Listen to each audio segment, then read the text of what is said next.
మీరు వడ్డీ తీసుకుంటున్నారా? మరి ముఖ్యంగా అప్పు కోసం ఎవరి దగ్గరైనా డబ్బులు తీసుకొని వడ్డీని తిరిగి చెల్లించట్లేదా? ఈ నేపథ్యంలో ఒక్కసారి చూడండి, ఆ విజువల్స్ చూస్తే అలాంటి వాళ్ళకి భయోత్పాతం, ఇన్ఫాక్ట్ భయాన్ని కొల్పించే వార్త ఇది ఎక్కడో కాదు, మన తెలుగు రాష్ట్రాల్లో, మన ఆంధ్రప్రదేశ్లో, మన అనంతపురంలో జరిగిన ఘటన. ఈ కథనం కాస్త కలవరపరచొచ్చు, దీనికి సంబంధించి జాగ్రత్తలు తీసుకోవాలని ఆర్టీవీ సూచించడం జరుగుతోంది. This is the distributing content, video description is advised. Anantapuram జిల్లాలో వడ్డీ వ్యాపారులు రెచ్చిపోయారు. ధర్మవరంలో అప్పు చెల్లించలేదని కుటుంబంపై దాడికి దిగారు ఆ దుర్మార్గులు, ఆ దుండగులు. ఇంతటి దాష్టికానికి పాల్పడ్డారు.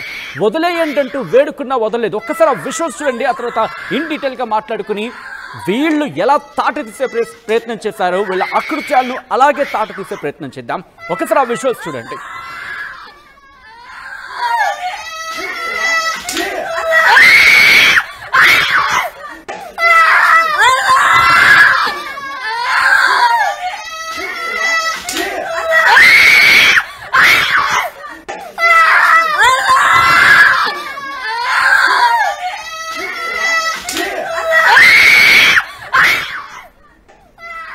మీరు మనుషులా లేకపోతే మృగాలా?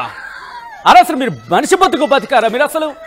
మీరు ఇచ్చింది డబ్బులు మాత్రమే, డబ్బులు మాత్రమే ఇచ్చారు. ఆ డబ్బులు రేపొద్దున తిరిగి ఇచ్చారనుకోండి, వాళ్ళ ప్రాణాలు, అంటే డబ్బులు తిరగవలేదంటే వాళ్ళ ప్రాణాలు తీసేస్తారా? రేపొద్దున డబ్బులు తిరిగిస్తే వాళ్ళ ప్రాణాలు తీసుకురాగలరా మీరు? వడ్డీ వ్యాపారులైతే వడ్డీ వసూలు చేసుకోండి. లేదు, అప్పు చేశారు, మా దగ్గర డబ్బులు తీసుకున్నారు, డబ్బులు తిరిగి చెల్లించలేదని చెప్పి వెళ్ళి పోలీసుల దగ్గర కంప్లైంట్ ఇవ్వండి. చట్టాలు ఉన్నాయి, చట్టాలని చేతిలోకి తీసుకోవడానికి మీరెవరు అసలు? ఏకవచనంతోనే పిలుస్తారు. ఎందుకంటే ఇలాంటి దుర్మార్గులకి, ఇలాంటి దాష్టికాలకి పాల్పడే వాళ్ళకి మర్యాదలే ఉండవు. ఇక డబ్బులు ఇచ్చారు, డబ్బులు ఇచ్చినప్పుడు తిరిగి చెల్లించలేదు, రైట్, వాళ్ళది తప్పే, ఆ కుటుంబానిది తప్పే, ఎవరు కొట్టిపారేయరు. దానికి చట్టాలు ఉన్నాయిగా, కేసులు పెట్టుకోవచ్చుగా.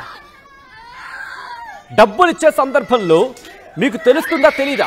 తెలియకపోతే ఏం చేస్తారు? డబ్బులు ఇచ్చారు, తిరిగి ఇవ్వలేకపోతే ఏం చేయాలి? అప్పుడు వెళ్ళి పోలీస్ స్టేషన్కి వెళ్ళాలి, పోలీస్ స్టేషన్లో కంప్లైంట్ ఇవ్వాలి. అంతేకాని ఏంటి దుర్మార్గం, ఏంటి కీచక ప్రవృత్తి? ఈ ఘటన ఒక్కసారిగా అందరినీ షాక్కి గురి చేస్తోంది. అప్పు ఇవ్వలేదని చెప్పి పిల్లల ముందే ఆ కుటుంబం మీద దాడికి పాల్పడుతుంటే వాళ్ళ స్క్రీమింగ్స్, వాళ్ళ అరుపులు చూడండి, వాళ్ళ భయాన్ని చూడండి, వాళ్ళు ఎంతలా గోల పెడుతున్నారు. అప్పు తిరిగివ్వలేదని కాలుతో గుద్దుతాడా? వాడు అసలు మనిషేనా? అదిగో వాళ్ళే దుర్మార్గులు. దాడి చేసిన వ్యక్తులు మీరు చూడొచ్చు. ఇలాంటి వాళ్ళని ఏం చేయాలి? దాడి చేసిన వ్యక్తిని మీరు చూస్తున్నారు. మీరిచ్చింది డబ్బులు మాత్రమే, గుర్తు పెట్టుకోండి.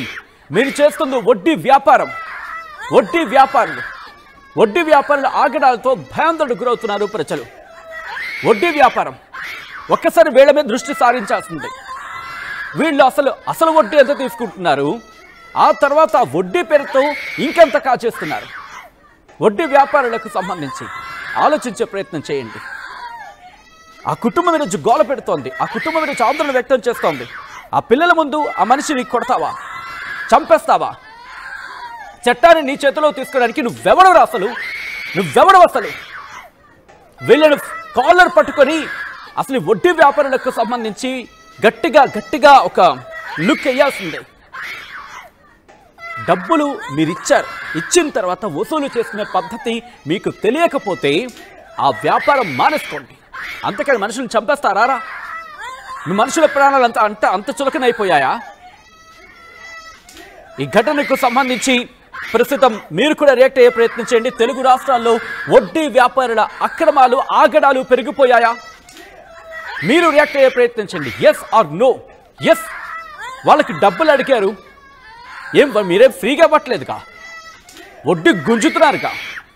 అంటే వడ్డీ గుంజుతున్నారంటే మీరు అక్కడ బిజినెస్ చేస్తున్నట్టే, వ్యాపారం చేస్తున్నట్టేగా. చేస్తోంది వ్యాపారం మాత్రమే. తిరిగి ఇవ్వకపోతే చట్టాన్ని ఆశ్రయించే ప్రయత్నం చేయండి, లేకపోతే న్యాయస్థానాన్ని ఆశ్రయించే ప్రయత్నం చేయండి, పోలీసును ఆశ్రయించే ప్రయత్నం చేయండి. తప్ప చట్టాన్ని మీ చేతిలోకి తీసుకొని మనిషి ప్రాణాలు తీసే హక్కు మీకెవడిచ్చాడు అసలు? ఇదే అంశానికి సంబంధించి డీటెయిల్ రిపోర్ట్ తెలుసుకునే ప్రయత్నం చేద్దాం. మా ప్రతినిధి నాయుడు అప్డేట్స్ అందించేందుకు సిద్ధంగా ఉన్నారు. నాయుడు దగ్గరికి వెళ్ళే ప్రయత్నం చేద్దాం. నాయుడు, ఈ ఘటనకు సంబంధించి ప్రస్తుతం పోలీసులు వీళ్ళని అదుపులోకి తీసుకోవడం జరిగిందా? మరి ముఖ్యంగా ఈ ఘటనకు సంబంధించిన కుటుంబం ఏముంటుంది నాయుడు?